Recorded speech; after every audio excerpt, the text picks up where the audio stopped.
Sí, chavales. Muy bien. Bueno, buenas tardes a todos, este domingo.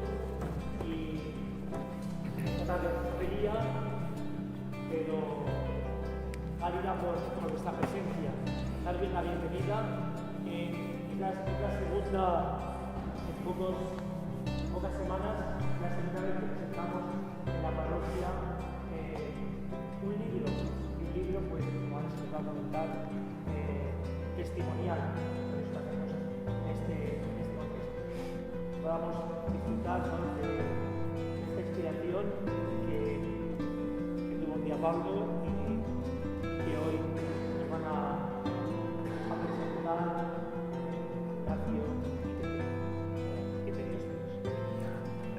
No sé si está encendido ya. Ahí.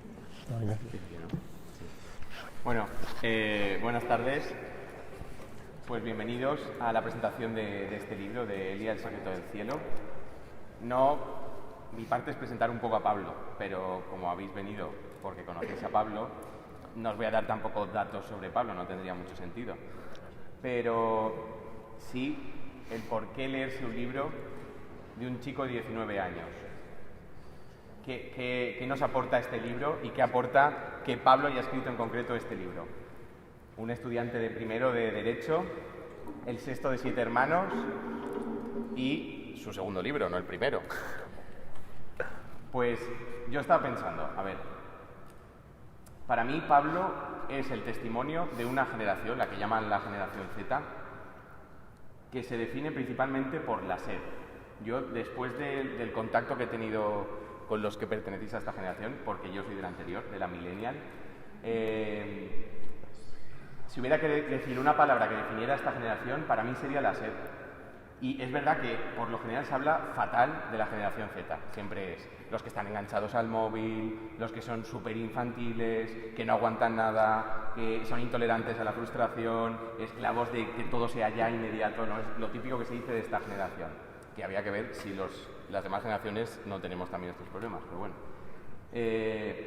Lo cierto es que realmente Pablo ejemplifica una forma de ser en el mundo de esta generación, de los jóvenes de hoy en día.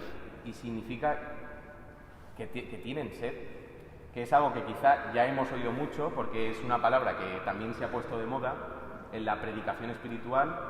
Pero bueno, es lo que me venía a mí a la cabeza al pensar en Pablo.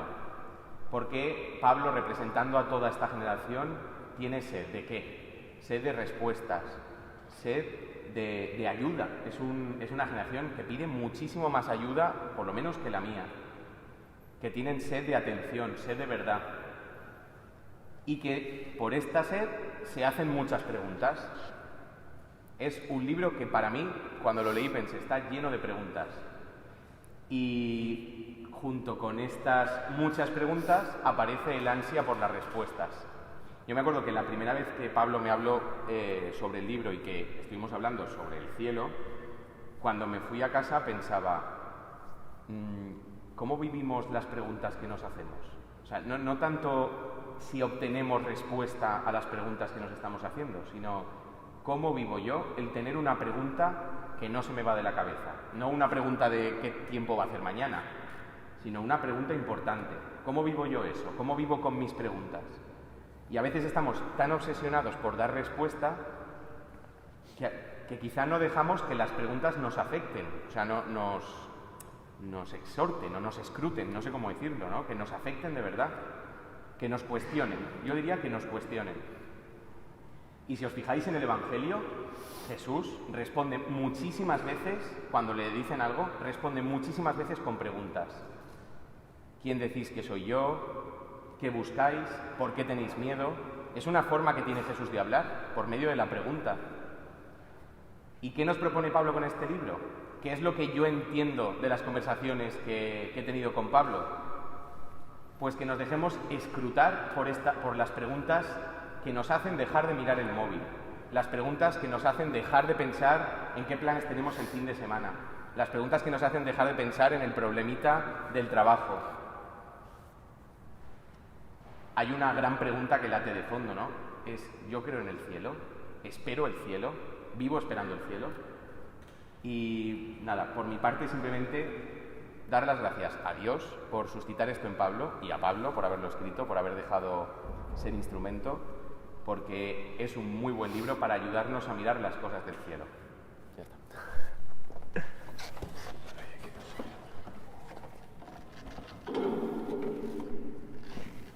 Buenas tardes a todos. A mí lo que me rodaba por la cabeza antes, digo, esto no es una presentación académica de un libro, sino una reunión de amigos donde os vamos a comunicar qué es lo que hay en el libro, lo que ha dicho de esa sed importante de Pablo. Pues he ido, no sé, memorizando algunas de las cosas de las conversaciones que durante mucho tiempo hemos tenido. Es verdad que en una presentación de un libro pues hay una especie de liturgia. Se presenta un libro, se dice tantas páginas, 128, 13 capítulos y tal, pero eso no es lo que nos interesa. Lo que nos interesa es ver digamos, el móvil por el cual Pablo escribe esto. O cómo él se ha valido de algunos de nosotros, de amigos, para ir perfilando una obra maestra, a mi entender, para la edad de 20 años o 19 años. Y eso es lo que más me ayuda a reflexionar y ver la cosa. Aquí, por ejemplo, tenemos un poeta, está Pepe Pascual, también ha hecho muchos libros de poesía. Yo me he dedicado a otras cosas, también he publicado alguna cosa, pero lo más importante es lo que ha dicho Ramón. Es un testimonio, es una vivencia. Esto no es un libro de religioso, es un libro espiritual. Y el espíritu va combinado, es el ser, es hombre, es ser, pero también al mismo tiene un cuerpo y un espíritu. Y eso es lo importante. Aquí se pone en juego precisamente todo eso. Bueno, pues Pablo Benavent nos ofrece, como ha dicho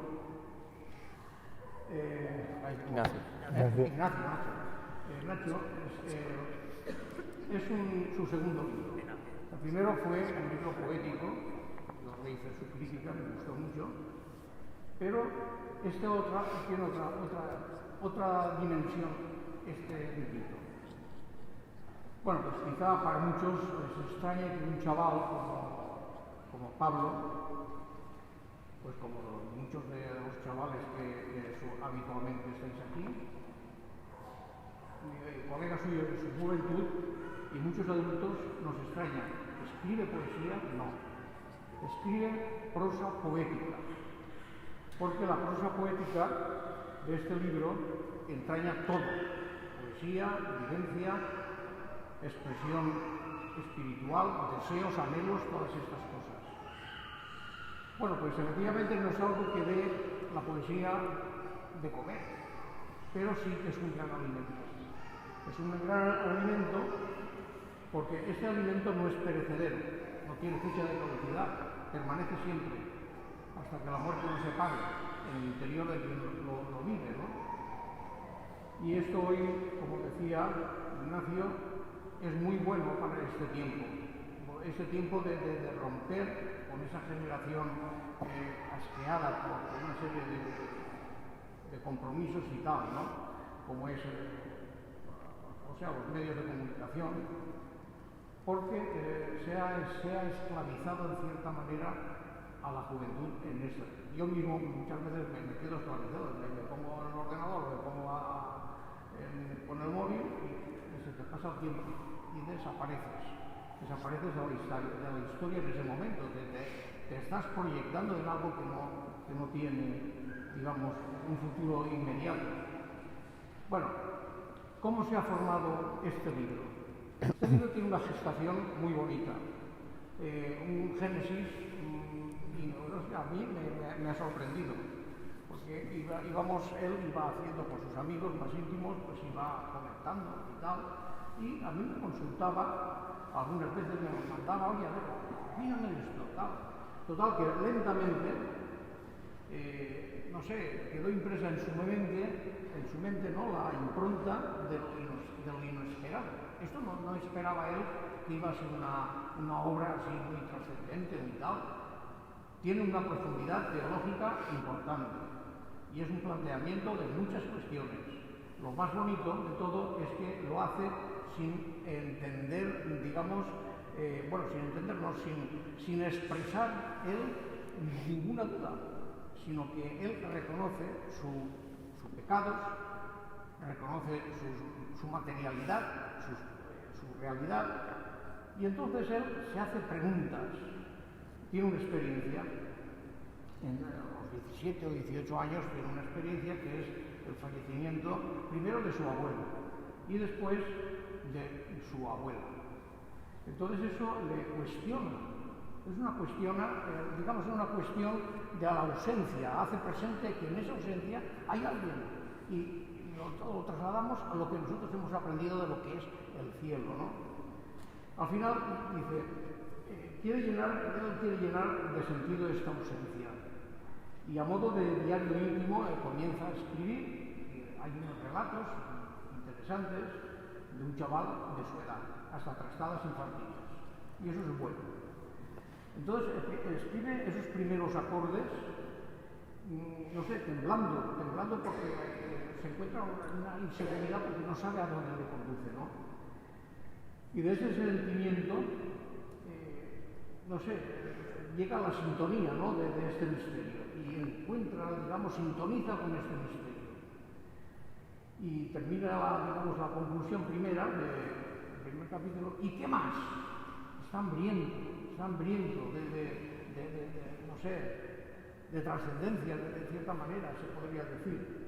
Bueno, pues se pregunta porque sabe que lo que pretende hacer rompe, arruga muchos folios, muchísimos lápices, en fin, él mismo se lo dice, yo estoy destrozando muchas cosas, porque emborrona constantemente, se rectifica, va rectificando, y es, digamos, la tarea de un escultor. Un escultor empieza a romper y va dando poco a poco, pero es una cosa rarísima, y luego al final sale un boceto o una imagen perfecta de lo que pretende, que es digamos, la gracia, ¿no?, de lo que tiene la obra de arte. Es no la artesanía, porque esto es artesanía lo que ha hecho él.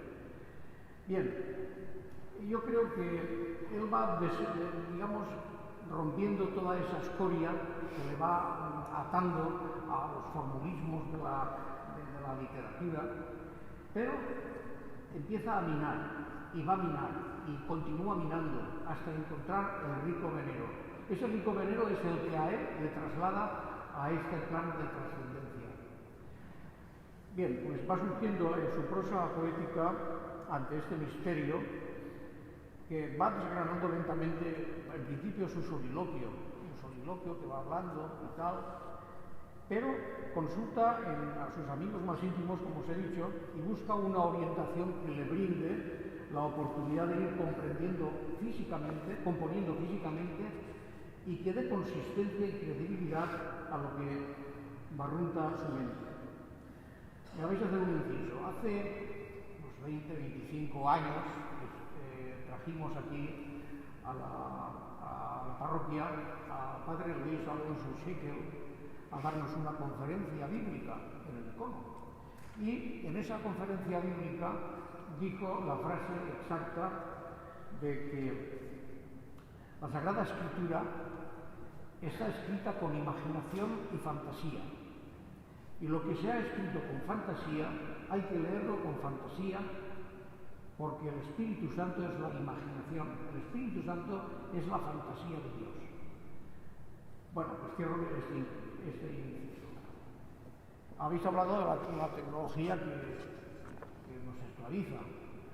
Durante el mes de marzo a mayo de este año pasado teníamos mucha relación por WhatsApp, bendito WhatsApp que existía entonces, porque Paco y yo estábamos en una misión que nos había mandado la Iglesia a velar por unas personas refugiadas en Hungría. Estuvimos en un monasterio durante esos 3 meses y por las noches, cuando ya estábamos ya casi agotados, pues me habían mandado un WhatsApp, yo le contestaba y empezamos a ir relacionando el anhelo de Pablo de ver si su abuela estaba en el cielo o no. Y surgían conversaciones y vamos, bueno, pues este libro recoge en cierta manera esa primera inquietud de Pablo y en ese aspecto va trasladando la imaginación y la fantasía que pone Pablo a una realidad concreta. Bueno, nosotros teníamos que dar con Elia. Elia falleció. Dicen que nadie de los que han muerto se sabe dónde está. Eso, digamos, inclusive en el Nuevo Testamento aparece que ninguno de los que han fallecido ha resucitado. ¿Cómo que no? Pues sí. Bueno, pues no hay ninguna coordenada que pueda llevarnos a conducir al lugar de origen, o mejor dicho, de destino que tenemos todos, ¿no? Bueno, pues hay veces que la ficción puede superar la realidad, pero no suplantarla. Y este axioma que os he comentado del padre Alonso, aquí se da completamente.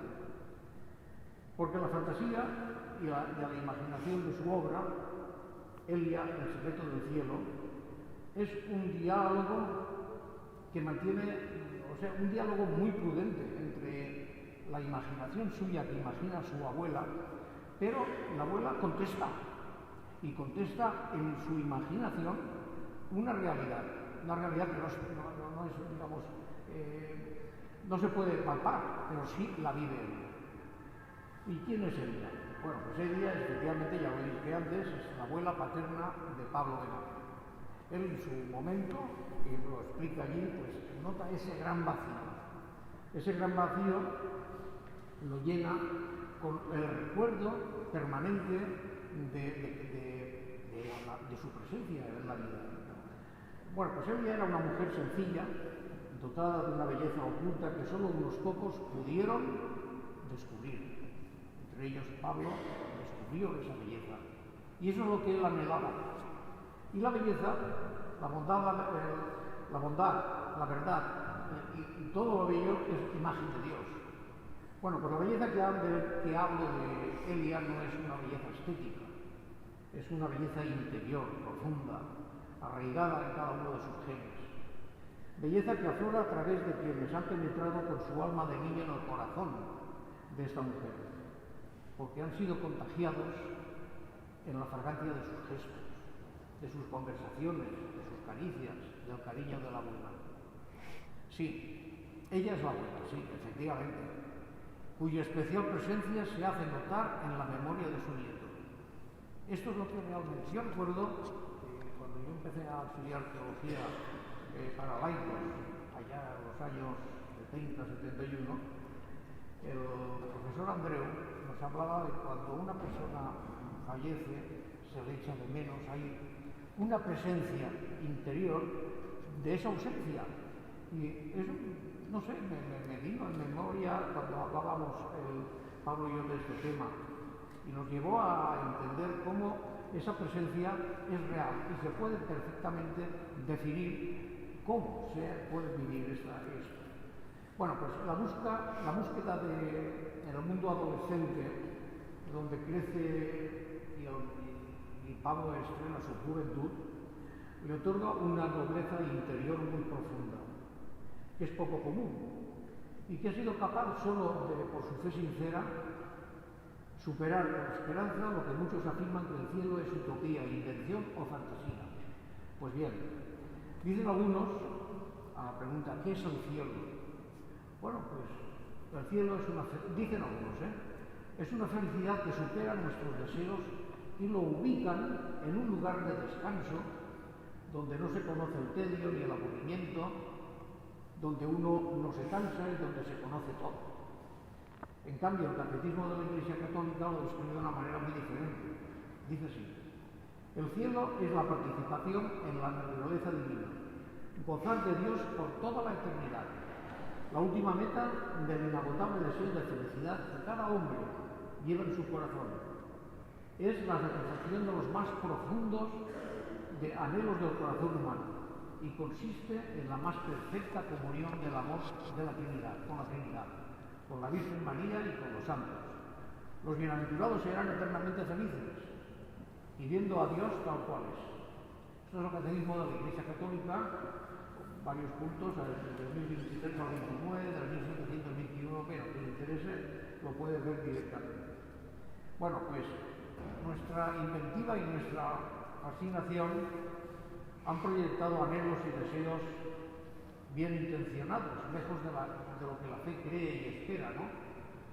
Nos hemos enzarzado muchísimas veces interpretando el cielo desde la perspectiva de lo que no es o de lo que puede ser, y al no tener ninguna otra motivación ni atractivo racional que facilite una expresión plástica de nuestra visión confortante del cielo, lo que hacemos, le añadimos la ausencia del sentir humano. No hay sufrimiento, ni hay necesidad, ni es necesario reponer las fuerzas.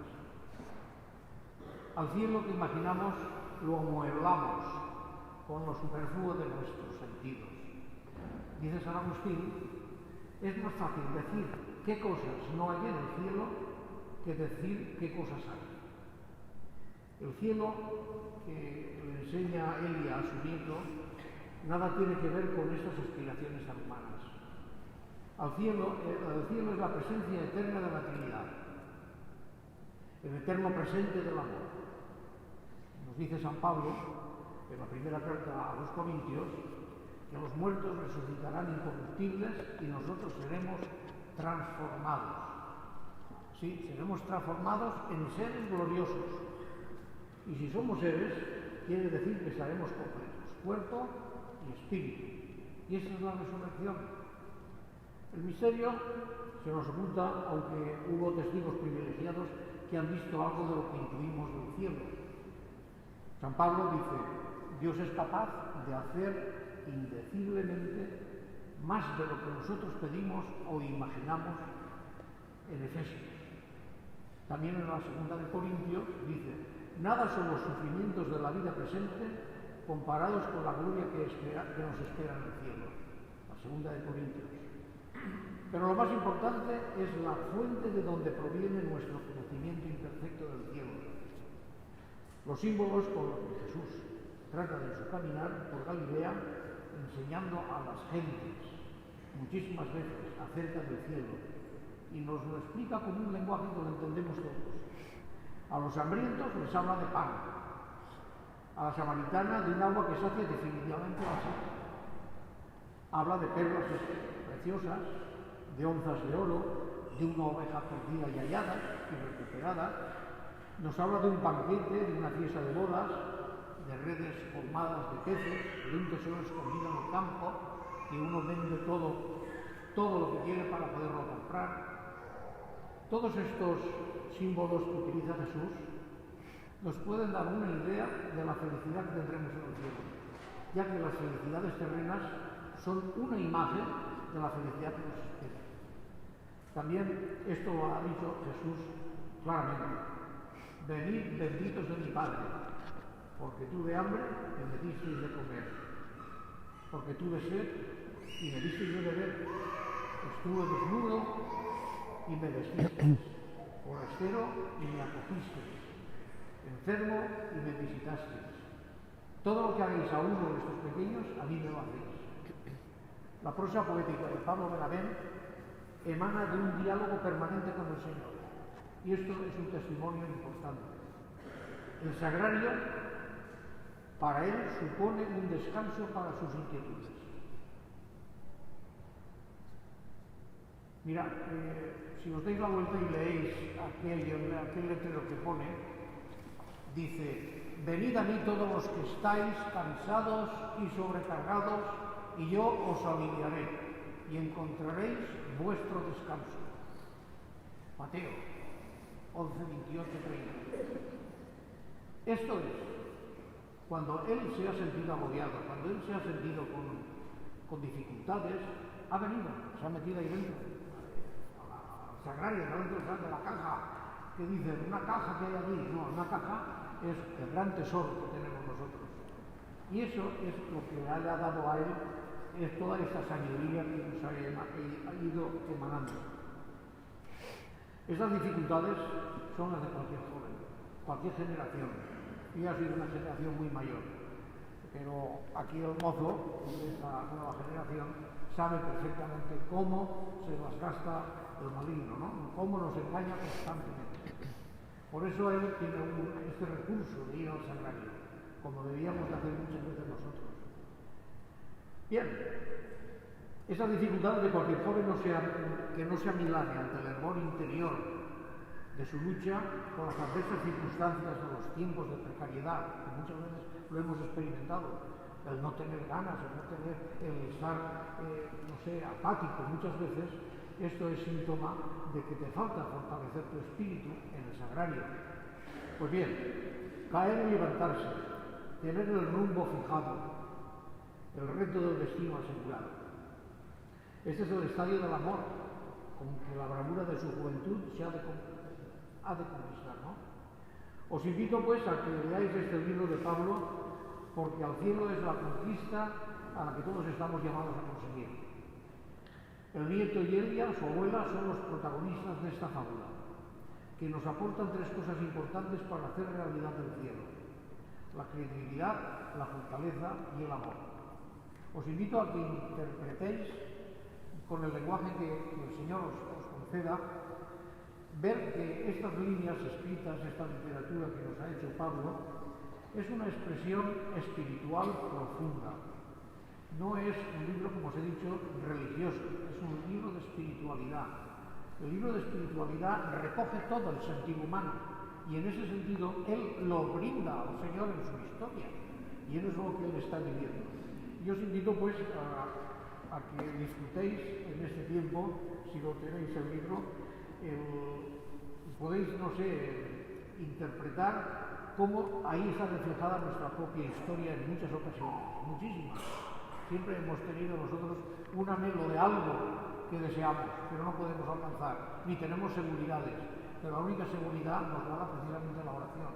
El sagrario es, digamos, el símbolo o el signo importante de recogimiento para poder expandirse en eso que os he dicho de credibilidad, de fortaleza y amor. Pablo tiene la palabra.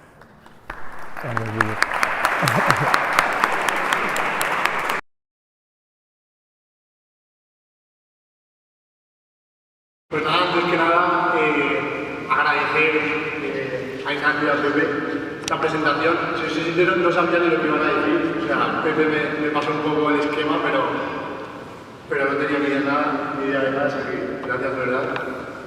Y especialmente gracias a vosotros por venir, porque ayer haciéndome la idea, la verdad es que no he esperado absolutamente para nada esto. Así que gracias de corazón por hacer el esfuerzo de venir, sabiendo que hay personas de mi familia, mis amigos, gente de la parroquia, gente que no ha pisado una parroquia de su bautismo, pues de verdad que agradecer este acompañamiento en este día. Y nada, a ver, Pepe y Ignacio lo han explicado muy bien. Pero es verdad que ayer por la noche, hablándolo con el padre Ramón, le decía que realmente no me sentía absolutamente nada digno de poder hoy presentar este libro. No porque sea una maravilla ni nada, simplemente porque no me siento digno, y os soy sincero, del amor que Dios ha tenido conmigo. Y es verdad que esto, o sea, simplemente es nada, o sea, es una experiencia que he tenido yo en mi vida y que la he escrito por si a alguno le puede ayudar. O sea, no espero nada más con esto, la verdad. O sea, simplemente era una experiencia que tenía yo en mi corazón y que necesitaba incluso pues ponerla en el papel. Y así es como surgió el libro. Hablándolo con Pepe también, y nada, la verdad es que o sea, os invito a leerlo de verdad, porque los únicos que se lo han leído, que han sido Ignacio y mi familia, seguramente se lo hayan leído hasta mal, porque claro, tú ves esto y en la portada pone Palona del Pico y ya te piensas en ese pringao, entonces no te lees realmente lo que hay dentro. Y yo invitaros de corazón a que no lo leáis absolutamente nada pensando en mí. O sea, está mi nombre porque la editorial me obligó a ponerlo. Pero que si no, también lo habría quitado. Porque de verdad que solo espero esto, o sea, transmitir la experiencia que he tenido yo con Dios de una manera muy sencilla, en 100 paginitas, sin leer nada. Y nada de eso, y de verdad que vosotros también, o sea, aquí realmente, claro, estamos gente de todo tipo. Y el elemento común, en absoluto, soy yo. O sea, no soy el nexo de que estemos todos aquí reunidos, sino que todos en el fondo, pues yo creo, es lo que escribo en el libro también, tenemos esa pregunta de ¿y por qué dividir? ¿Y por qué más? ¿Qué más? ¿Y qué más? ¿Y qué más tiene para darme la vida? ¿Y qué más tiene para darme el mundo, la fiesta? Todo esto, ¿no? ¿Qué más tiene para darme la vida a mí? Pues ese ¿y qué más? Es verdad que yo siento que Dios es el único que me lo está saciando. Entonces, pues nada, agradeceros de corazón haber venido, poder estar aquí, y ahora ya os dejo libres, así que de verdad, muchísimas gracias. Y nada, si nos ponemos de pie, acabamos con una oración y